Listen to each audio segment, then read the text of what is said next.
today's news is overshadowed and darkened by a terrible mine disaster in North Wales.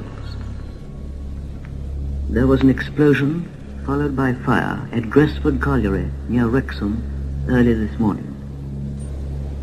Of the men working in the mine at the time, more than 200 safely reached the surface. But for the rest, we deeply regret to say the position is extremely serious. 6 bodies were brought to the top within a few hours of the outbreak, and the Ministry of Mines has been informed that the number of men still trapped by fire in the pit is believed to be between 100 and 120. But it is improbable that full details will be known before tomorrow.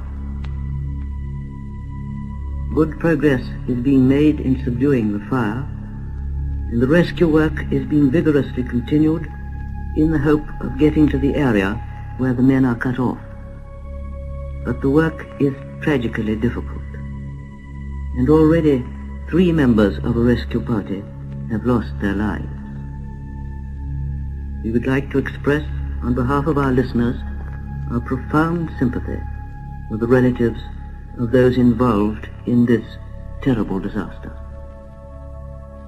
Throughout the whole of last night and today, rescue parties have been continuing their fight against the fire in the Gresford mine, making every possible effort to reach the miners trapped in the workings. It is with the very deepest regret that we have to give you this statement, just issued from the Ministry of Mines. The Mines Department has just been notified by the Chief Inspector of Mines at Gresford Colliery that, in view of the grave and increasing risk of continuing the rescue operations, and being satisfied that none of the persons now left in the mine can still be alive, His Majesty's Inspectors of Mines, the representatives of the colliery management, and the representatives of the workmen employed have decided to abandon the operations, and all persons engaged in them have been withdrawn from the mine. It is feared that the casualty list may be still heavier than the estimates published yesterday evening.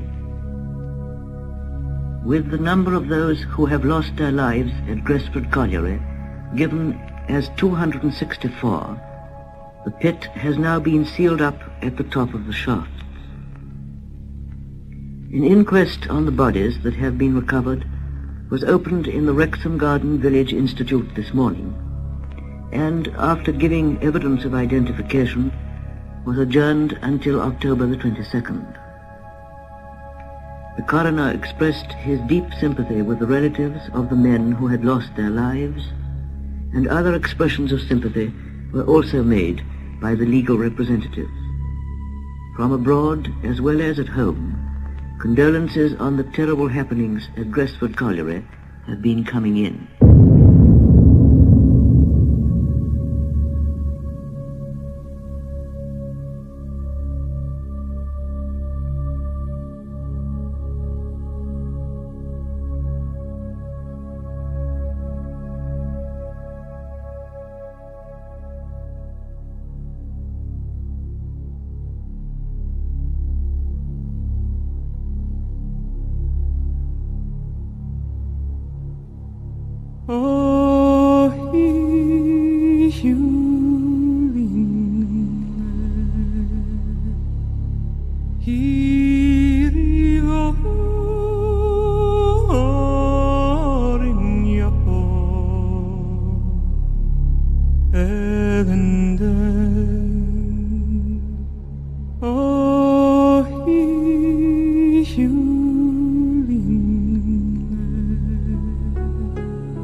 Evinde